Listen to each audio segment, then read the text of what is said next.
ಮರಾಠ ಪ್ರಾಧಿಕಾರ ರದ್ದುಗೊಳಿಸಲೇಬೇಕು. ಮರಾಠ ಪ್ರಾಧಿಕಾರ ರದ್ದಾಗಲೇಬೇಕು. ಮರಾಠ ಪ್ರಾಧಿಕಾರ ರದ್ದಾಗಲೇಬೇಕು. ರಾಜ್ಯ ಸರ್ಕಾರಕ್ಕೆ ರಾಜ್ಯ ಸರ್ಕಾರಕ್ಕೆ ರಾಜ್ಯ ಸರ್ಕಾರಕ್ಕೆ ಬೇಕೇ ಬೇಕು ಬೇಕೇ ಬೇಕು ಬೇಕೇ ಬೇಕು ಕನ್ನಡ ವಿರೋಧಿ ರಾಜ್ಯ ಸರ್ಕಾರಕ್ಕೆ ಕನ್ನಡ ವಿರೋಧಿ. ಇವತ್ತು ಹಿರಿಯ ಹೋರಾಟಗಾರರು ನಮ್ಮ ನಾಯಕರಾದಂಥ ಸನ್ಮಾನ್ಯ ಶ್ರೀ ವಟಾಳ್ ನಾಗರಾಜ್ ಸಾಹೇಬ್ರವರ ನೇತೃತ್ವದಲ್ಲಿ ಕನ್ನಡ ಒಕ್ಕೂಟ ಇವತ್ತು ಬಂದ್ ಕರೆ ಕೊಟ್ಟಿದೆ. ಇವತ್ತು ಬಂದಿಗೆ ಕನ್ನಡ ಅಭಿಮಾನಿಗಳು ಕನ್ನಡ ಇವತ್ತು ಅಂಗಡಿ ಮುಂಗಟ್ಟುಗಳನ್ನು ನಮ್ಮ ನಾಯಕರ ಒಂದು ಕೂಗಿಗೆ ಇವತ್ತು ರಾಜ್ಯ ಸರ್ಕಾರ ಇವತ್ತು ಬಂದ್ ಮಾಡೋಕ್ಕೆ ಅಡ್ಡಿಪಡಿಸಿದ್ರನ್ನ ಇವತ್ತು ಸ್ವಯಂ ಪ್ರೇರಿತವಾಗಿ ಅಂಗಡಿ ಮುಂಗಟ್ಟುಗಳನ್ನು ಬಂದ್ ಮಾಡಿ ಈ ಒಂದು ಹೋರಾಟ ನಮ್ಮ ನಾಯಕರ ಒಂದು ಹೋರಾಟ ಒಂದು ಯಶಸ್ವಿ ಆಗಲಿ ಅಂತಂತೇಳಿ ನಮ್ಮ ನಾಯಕರಾದಂಥ ವಟಾಳ್ ನಾಗರಾಜ್ ಸಾರಾಗೋವಿಂದ್ ಸಾಹೇಬರಾಗಿರ್ಬೋದು ವಟಾಳ್ ನಾಗರಾಜ್ ಸಾಹೇಬರಾಗಿರ್ಬೋದು ಹಾಗೂ ನಮ್ಮ ನಾಯಕರಾದಂಥ ಸಾರಾಗೋವಿಂದ್ ಸಾಹೇಬರಾಗಿರ್ಬೋದು ಗಿರೀಶ್ ಗೌಡ್ರಾಗಿರ್ಬೋದು ಅನೇಕ ಇವತ್ತು ಕನ್ನಡ ಒಕ್ಕೂಟದ ಮುಖಂಡರುಗಳು ಅನೇಕರು ಇವತ್ತು ಒಂದು ಕನ್ನಡದ ಸಂಘಟನೆಯ ಒಕ್ಕೂಟದ ವತಿಯಿಂದ ಇವತ್ತು ಗಂಗಾವತಿಯಲ್ಲಿ ಶಾಂತಿ ರೀತಿಯಾಗಿ ಒಂದು ತಹಸೀಲ್ದಾರ್ ಮುಖಾಂತರ ರಾಜ್ಯಪಾಲರಿಗೆ ಮನವಿ ಕೊಡಕತ್ತೀವಿ. ಸಂಘಟನೆ ಮುಖಂಡರು ಎಲ್ಲರೂ ಸೇರಿ ಇವತ್ತೇನು ಗಂಗಾವತಿಯಲ್ಲಿ ಶಾಂತಿ ರೀತಿಯಾಗಿ ಅಂಗಡಿ ಮುಂಗಟ್ಟುಗಳನ್ನು ಬಂದ್ ಮಾಡಿ ನಮಗೆ ಸಹಕರಿಸ್ತಾರೆ. ಅವ್ರಿಗೆ ನಮಸ್ಕರಿಸ್ತಾ ನಮ್ಮ ಸಂಘಟನೆ ವತಿಯಿಂದ ಹಾಗೂ ಅನೇಕ ಸಂಘಟನೆ ವತಿಯಿಂದ ರೈತರ ಸಂಘ ಆಗಿರ್ಬೋದು, ಇವತ್ತು ದಲಿತರ ಪರ ಸಂಘಟನೆ ಆಗಿರ್ಬೋದು, ಅನೇಕರು ಇವತ್ತು ಕೈ ಜೋಡಿಸಿ ರಾಜ್ಯ ಸರ್ಕಾರಕ್ಕೆ ಇವತ್ತು ಒಂದು ಕೂಗನ್ನು ಮುಡಿಸಿದ್ದಾರೆ. ಇದೇ ರೀತಿಯಾಗಿ ಮರಾಠ ಪ್ರಾಧಿಕಾರವನ್ನು ಕೂಡಲೇ ರದ್ದು ಮಾಡಬೇಕು, ಇಲ್ಲಾಂದರೆ ಎಲ್ಲ ಜಾತಿಗಳಿಗೆ ಒಂದು ಪ್ರಾಧಿಕಾರವನ್ನು ಮಾಡ್ಕೊಂಡು ಹೋಗ್ಬೇಕಂತೇಳಿ ಮಾನ್ಯ ಮುಖ್ಯಮಂತ್ರಿಗಳಿಗೆ ನಾವು ಕೇಳ್ಕೊತಾ ಇದ್ದೀವಿ. ಕರ್ನಾಟಕ ಬಂದ್ ಉದ್ದೇಶ ಮರಾಠಿ ಪ್ರಾಧಿಕಾರವನ್ನು ಹಿಂಪಡೆಯಲೇಬೇಕು. ಇವತ್ತು ಹಿರಿಯ ಹೋರಾಟಗಾರರಾದ ವಟಾಳ್ ನಾಗರಾಜ್, ಸಾರಾ ಗೋವಿಂದ್ ಮತ್ತು ರಾಜು ಗೌಡ್ರ ಇವರ ಮುಖಾಂತರ ಇವತ್ತು ನಾವು ಕೊಪ್ಪಳ ಕೂಲಗೆಟ್ಟೆಯಲ್ಲಿ ಹೋರಾಟವನ್ನು ಹತ್ತಿಕ್ಕ ಮಾಡಿದ್ದಾರೆ. ಮತ್ತು ಅದೇ ರೀತಿ ಬಿಜಾಪುರ ಒಂದು DC ಕಚೇರಿಗೆ ಮುತ್ತಿ ಹಾಕುವ ವೇಳೆಯಲ್ಲಿ ನಮ್ಮ ಆಲಿಮಟ್ಟಿಯಲ್ಲಿ ನಮ್ಮ ಹೋರಾಟವನ್ನು ಹತ್ತಿಕ್ಕುವ ಒಂದು ಪ್ರಯತ್ನದಲ್ಲಿ ಮಾಡಿದ್ದಾರೆ. ಇದನ್ನು ನಾವು ಸರ್ಕಾರವನ್ನು ಖಂಡನೆ ಮಾಡ್ತೀವಿ. ಯಾಕಂದರೆ ಇವತ್ತು ನಾವು ನವೆಂಬರ್ 1ರಂದು ತಾಯಿ ಭುವನೇಶ್ವರಿ ಕನ್ನಡ ರಾಜ್ಯೋತ್ಸವವನ್ನು ಆಚರಣೆ ಮಾಡುವ ವೇಳೆಯಲ್ಲಿ ಇವತ್ತು ಮರಾಠರು ಏನಂತಂದರೆ ಕಪ್ಪು ಬಟ್ಟೆ ಧರಿಸಿ ಕನ್ನಡ ದಿನಾಚರಣೆಯನ್ನು ಆಚರಣೆ ಮಾಡ್ತಾರೆ. ಇದರಿಂದ ನಾವು ಏನಂತಂದರೆ ಈ ಮರಾಠ ಪ್ರಾಧಿಕಾರವನ್ನು ಹಿಂಪಡೆಯಲೇಬೇಕು. ಮರಾಠಿ ಪ್ರಾಧಿಕಾರವನ್ನು ಹಿಂಪಡೆಯದೇ ಹೋದಲ್ಲಿ ಮುಂದಿನ ದಿನದಲ್ಲಿ ನಿರಂತರವಾಗಿ ಹೋರಾಟವನ್ನು ಮಾಡ್ತೀವಿ ಅಂತ ಈ ಮೂಲಕ ಮನವಿ ಮಾಡಿಕೊಡ್ತೀವಿ.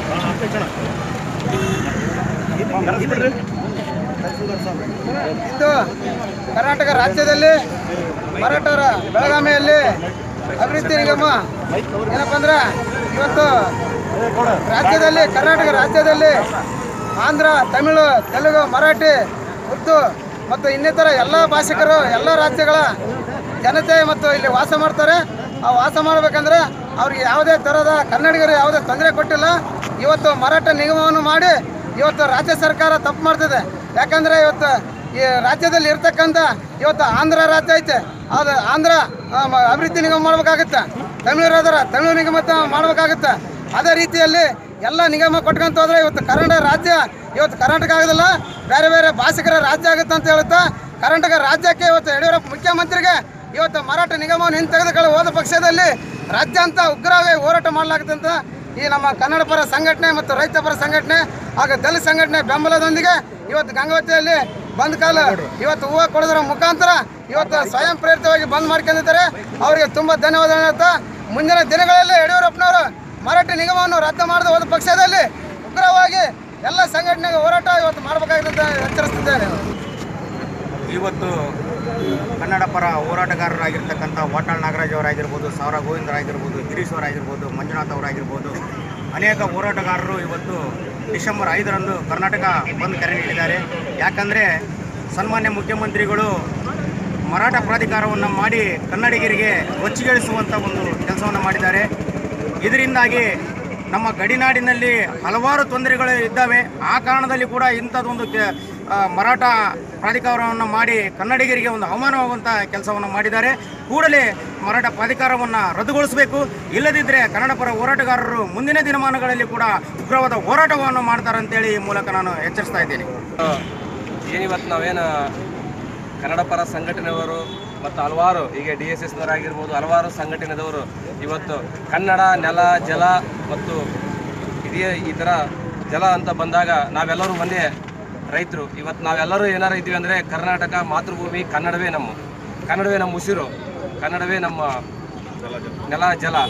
ಆದರೆ ಇವತ್ತೇನು ರಾಜ್ಯ ಸರ್ಕಾರ ಏನು BJP ಸರ್ಕಾರ ಇದೇನು ಒಂದು ಸುಗ್ರೀವಾಜ್ಞೆಗಳ ಸರ್ಕಾರ ಅಂತ ನಾವು ಹೇಳಕತ್ತೀವಿ. ಇವತ್ತಿನವರೆಗಾದರೂ ಈ ಸುಗ್ರೀವಾಜ್ಞೆಗಳ ಸರ್ಕಾರ ಏನು ಮಾಡ್ತಾ ಇದೆ ಅಂತಂದರೆ ಪ್ರತಿಯೊಂದು ಯಾವುದೇ ವಿಚಾರವಾಗಿರಲಿ ಸುಗ್ರೀವಾಜ್ಞೆಗಳಾಗಿರ್ಬೋದು ಏನು ಜನಗಳನ್ನು ಕೂಲಂಕುಷವಾಗಿ ಪರಿಶೀಲನೆ ಮಾಡದೆ ನೇರವಾಗಿ ತಮಗೆ ಹೆಂಗೆ ತಿಳಿಯುತ್ತೆ ಆ ಥರ ಕಾನೂನುಗಳನ್ನು ಬದಲಾವಣೆ ಮಾಡ್ಬೋದು. ಮತ್ತು ಪ್ರಾಧಿಕಾರಗಳನ್ನು ಇವತ್ತೇನು ಮರಾಠ ಪ್ರಾಧಿಕಾರ ಅಂತ ಐತಲ್ಲ, ಇದೇ ಮರಾಠ ಪ್ರಾಧಿಕಾರನ ಇವತ್ತೇನು ಮರಾಠ ಅಭಿವೃದ್ಧಿ ಪ್ರಾಧಿಕಾರ ಏನೈತಲ್ಲ, ಇದು ನಿಗಮ ಮಂಡಳಿಯನ್ನು ಅವ್ರೇನಾದರೂ ನಿಜವಾದ ರಾಜ್ಯ ಸರ್ಕಾರದಲ್ಲಿ ದಮ್ಮಿತ್ತೆ ಅವ್ರ ಹತ್ರ ಏನಾದರೂ ಅವರು ಗಂಡ್ಮಕ್ಕಳಾಗಿದ್ರೆ ಅವ್ರು ನಿಜವಾದ BJPನೇ ನಮ್ಮ ಸಂಘ ತತ್ವ ಅಂತ ಏನಾದ್ರು ಇದ್ರೆ ಅಂತಂದ್ರೆ ಫಸ್ಟ್ ಇವರೇನು ಮರಾಠರು ಏನದಾರಲ್ಲ, ಮರಾಠರ ಬಗ್ಗೆ ಅಷ್ಟೊಂದು ಪ್ರೀತಿ ಪ್ರೇಮ ಇದೆಯಲ್ಲ, ಮೊದಲು ಅವ್ರೇನು ಕಪ್ಪು ಪಟ್ಟಿ ಪ್ರದರ್ಶನ ಮತ್ತು ಕರಾಳ ದಿನವನ್ನು ಆಚರಣೆ ಮಾಡ್ತಾರಲ್ಲ ಅವ್ರನ್ನ ಗಡಿಪಾರು ಮಾಡೋಣ. ಅವತ್ತು ಇವ್ರಿಗೆ ನಿಜವಾದ ಗಂಡುಮಕ್ಕಳು ಅಂತ ಹೇಳ್ತೀವಿ. ಇವತ್ತೇನು ಯಡಿಯೂರಪ್ಪನವರ ಸರ್ಕಾರ ಇವತ್ತು ಮರಾಠರಿಗೆ ಏನು ಗಿಫ್ಟ್ ಕೊಟ್ಟಿದೆಯಲ್ಲ, ಇದನ್ನೇನು ಉಡುಗೊರೆ, ಇದು ಏನು ಗೊತ್ತಾ, ಇವತ್ತು ತಮ್ಮ ಏನು ಪಕ್ಷ ಉಳಿಬೇಕಾತಂದ್ರೆ, ತಮ್ಮ ಪಕ್ಷ ಬೇಕಾತಂದ್ರೆ ಅಲ್ಲಿ ಮರಾಠರ ರಾಜ್ಯದಲ್ಲಿ ಹೋಗಿ ಅವ್ರನ್ನ ರಕ್ಷಣೆ ಮಾಡಿಕೊಂಡು ಅವರಿಗೆ ಒಂದು ಉಡುಗೊರೆಯಾಗಿ ಇದನ್ನು ಸರ್ಕಾರ ಅವರಿಗೆ ಒಂದು ಪ್ರಾಧಿಕಾರ ಕೊಟ್ಟನಿತ್ತ. ಇತ್ತೇನು ಇದಕ್ಕಂತ ಕೊಟ್ಟಿಲ್ಲ. ಇದೇನು ಒಳ ಒಪ್ಪಂದ ಇರುತ್ತೇನೆ. ಮುಂದೊಂದು ದಿನ ಮನೆ ಯಡಿಯೂರಪ್ಪನವರು ಬೆಳಗಾವಿ ಪ್ರದೇಶಗಳನ್ನು ಈ ಕಡೆ ಅವರಿಗೆ ಮಾರಾಟ ಮಾಡ್ಬೋದು, ಬೆಂಗಳೂರನ್ನು ತಮಿಳುನಾಡರಿಗೆ ಮಾರಾಟ ಮಾಡ್ಬೋದು, ಈಗ ನಮ್ಮ ರಾಯಚೂರು ಬಳ್ಳಾರಿಗಳನ್ನು ಆಂಧ್ರದವರಿಗೂ ಮಾರಾಟ ಮಾಡ್ಬೋದು. ಅಂಥ ದುಷ್ಟು ಬುದ್ಧಿ ಇರ್ತಕ್ಕಂಥದ್ದು ಇವತ್ತು ಯಡಿಯೂರಪ್ಪ. ಆದರೆ ಒಂದಂತೂ ಸತ್ಯ, ಮುಂದಿನ ದಿನಮಾನಗಳಲ್ಲಿ BJP ಸರ್ಕಾರ ಎಂದೂ ಬರಲ್ಲ. ಆದರೆ 1,36,000 ಸಂಘ ಸಂಸ್ಥೆಗಳಿವೆ ಕರ್ನಾಟಕದಲ್ಲಿ.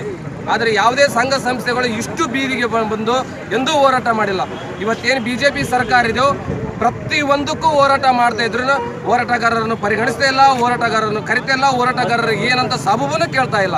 ಏಕಮುಖ ಏನು ಇವ್ರಪ್ಪಂದು ಆಸ್ತಿಯಪ್ಪ ಸರ್ಕಾರ ಅಂದರೆ ಇವರಪ್ಪ ಈತ ಕಡೆತ ಮನೆ ಯಡಿಯೂರಪ್ಪನವರೇ BJP ಸರ್ಕಾರದ ಚೇಲಗಳೇ, BJP ಸರ್ಕಾರದ ಮಂತ್ರಿಗಳೇ. ಹೇಳ್ತಾ ನೋಡಿ ಕೇಳಿ, ಕೋಟೆ ಕಟ್ಟಿ ಮೆರೆದಂಥ ರಾಜ ಇವತ್ತು ಅವ್ರ ವಂಶಗಳು ನಮ್ಮಲ್ಲಿ ಇಲ್ಲ ಸ್ವಾಮಿ. ಕೋಟೆ ಕಟ್ಟಿ ಮೆರೆದಂಥ ಸಾವಿರಾರು ಒಡೆಯಿದ್ರೆ ಇವತ್ತು ಭಿಕ್ಷಾಧೀಶರಾಗಿದ್ದಾರೆ. ಇನ್ನು ಜನಗಳು ಹಾಕಿರ್ತಕ್ಕಂಥ ಭಿಕ್ಷದಲ್ಲಿ ಅಧಿಕಾರ ತಗೊಳ್ತಕ್ಕಂಥ ನೀವು ಮುಂದೊಂದಿನ ಇರ್ತೀರೇನ್ರಿ ಸ್ವಾಮಿ? ನೀವು ಇರೋಕ್ಕೆ ಸಾಧ್ಯನೇ ಇಲ್ಲ. ಇದು ನೆನಪಿಟ್ಕೊಳ್ಳಿ. BJP ಸರ್ಕಾರದ ಅಂತ್ಯ ಮತ್ತು BJP ಸರ್ಕಾರದ ದುರಂತದ ಅಂತ್ಯ. ಈ ಥರ ನಿಗಮ ಮಂಡಳಿಗಳನ್ನಾಗಿರ್ಬೋದು, ರೈತ ವಿರೋಧಿ ಕಾನೂನಾಗಿರ್ಬೋದು, ದಲಿತ ಕಾನೂನಾಗಿರ್ಬೋದು, ಕಾರ್ಮಿಕ ಕಾನೂನಾಗಿರ್ಬೋದು, ಏಕಮುಖವಾಗಿ ನೀವೇನು ಮಾಡ್ತಾ ಇದ್ದೀರಿ ಅಂದರೆ ಏಕಮುಖವಾಗಿ ತಮಗೇನು ತಿಳಿಯುತ್ತೋ ಅದನ್ನೇ ನೀವು ಮಾಡ್ತಾ ಇದ್ದೀರಾ. ದಯವಿಟ್ಟು ಯಡಿಯೂರಪ್ಪನವರೇ, ನಿಮಗೆ ಕೊನೆಯ ಅವಕಾಶ.